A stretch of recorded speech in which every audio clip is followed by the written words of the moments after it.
Assalamualaikum warahmatullahi wabarakatuh dan salam sejahtera. Baiklah, apa yang anda lihat di depan mata anda ni adalah satu sistem vertigasi ataupun dikenali sebagai mockup vertigasi lah.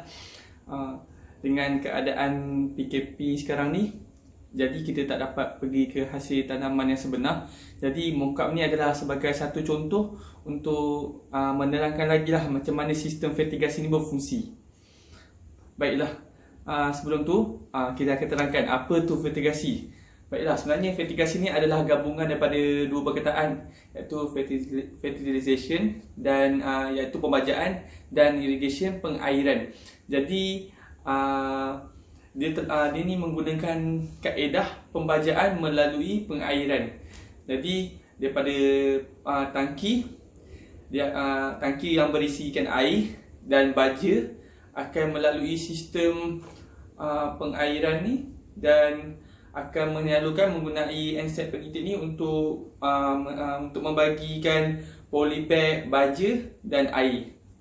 Baiklah, jom kita tengok lebih dekat lagi. Baiklah, berikut adalah satu sistem vertigasi yang telah dibuat melalui mockup. Baiklah, saya akan terangkan satu persatu ya.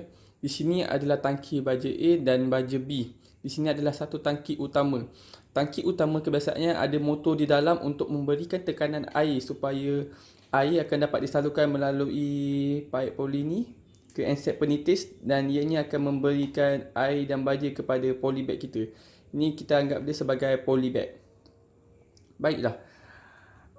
Di hujung pipe biasanya kita akan letakkan satu end cap supaya air tidak akan terus keluar. Jika air terus keluar, enset penitis ni tidak akan dapat bekalan air dan baja untuk diberikan pada polybag.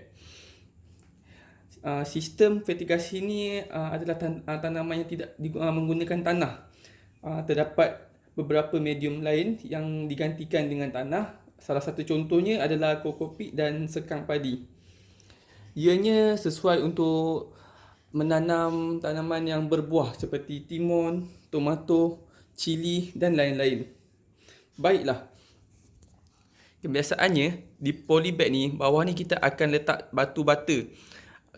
Sebab apa? Sebab kita tak nak polybag kita duduk atas plastik silver shine.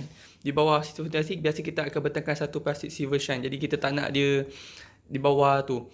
Ianya juga untuk mengelakkan daripada serangga-serangga perosak. Baiklah, sebelum air disalurkan, kebiasaannya di sini akan ada satu valve yang kita boleh kunci atau membuka. Ini bertujuan untuk menjimatkan air ataupun untuk tiada pembaziran yang dapat dilakukan. Kebiasaannya ada yang guna manual dan ada yang guna automatik. Yang menggunakan automatik biasanya menggunakan sistem electrical lah, yang di mana dikawal melalui timer. Jadi cukup pada masa yang telah ditetapkan, air akan sendiri disalurkan dan akan ditutupkan sendiri automatik. Jadi begitulah sistem vertigasinya berfungsi. Baiklah, anda telah lihat tadi macam mana sistem vertigasi itu berfungsi. Jadi sebenarnya sistem vertigasi ni sangat mudah jika dipelajari, dan penjagaannya juga lebih sedikit dapat menjimatkan waktu, menyempatkan tenaga pekerja, dan ia lebih mudah kerana sistemnya telah dikawal sepenuhnya dengan pipe hingga kan air dapat menyalurkan kepada enset penitis dan terus pergi ke polybag pada tanaman kita. Jadi ianya lebih mudah dan senang, dapat menjimatkan banyak masa. Kosnya sedikit mahal tetapi hasilnya lebih baik. Jadi begitulah sistemnya vertigasi. Baiklah, terima kasih.